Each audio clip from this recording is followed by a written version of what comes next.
Alright guys, so in your sling kit you should have 2 leather straps about 3 feet long and then 1 leather pouch. Now I pre-cut all of these so they all have a little hole in each one, and each one of these straps has a hole as well right down the middle of them, and they're going to flex apart like this to make just a half circle on it.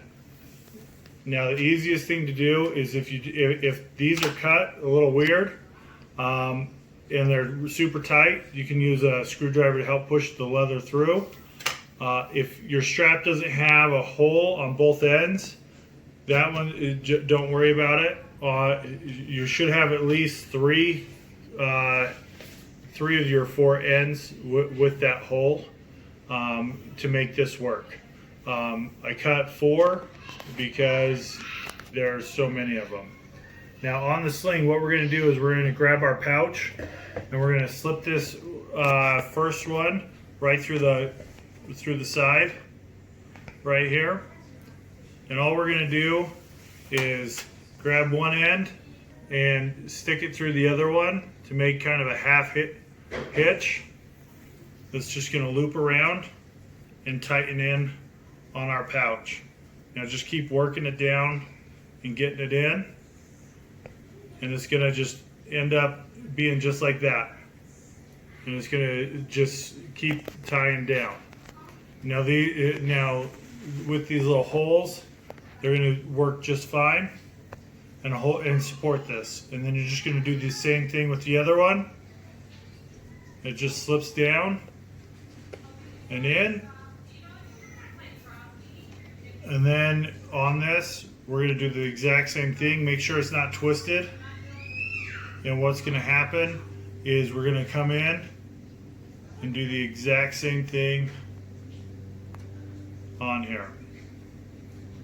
And we'll just pull it down. Now if for some reason you still can't get it through the hole even with a screwdriver, you can grab a knife, cut it a little bit bigger, and go from there. So now you have the remnants of your pouch and your strings for your lashings. Now on one of these ends, you can decide which one. So if only one of these ends was cut, that makes it easy. But what you're going to do is, this is where you're going to get your string and push it in on itself. So this is where the screwdriver might come in handy. You can hook the end right here to help get it through, since there's not an end to use.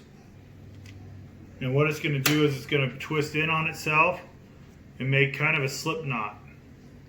Now this slip knot, is for your finger.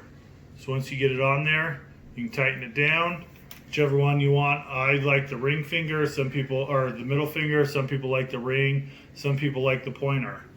Now you're going to bend this pouch over in half so everything lines up, and then you're going to hold it.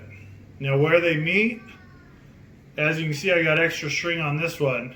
So where it meets, I'm going to kind of make a mark with my fingers, and that's where I'm going to tie a knot into the leather. And now this knot's going to stay right there, and before you cinch it all the way down, make sure, okay, it's still right there. You need to move it up just a tad bit more because it's cinched down in the wrong spot, and then pull it tight. And what this does, it gives you an anchor spot for when you're going to go. So once you start using it, you can just let it go. This one will stay on, this one will release everything, and it'll go out. Now, if your straps are a little stiff, you need to mold your pouch a little bit. You can put like a little rock in here, tie it down, so the pouch gets formed a little bit better. If your straps are a little stiff, a little petroleum jelly, baseball oil, anything like that for your baseball mitts, put it on there and just work it out. The more you use them, the looser these straps are going to be, so they won't be so stiff, and they'll be super pliable and easy. Hope you guys like it. If you have any questions, feel free to reach out to me.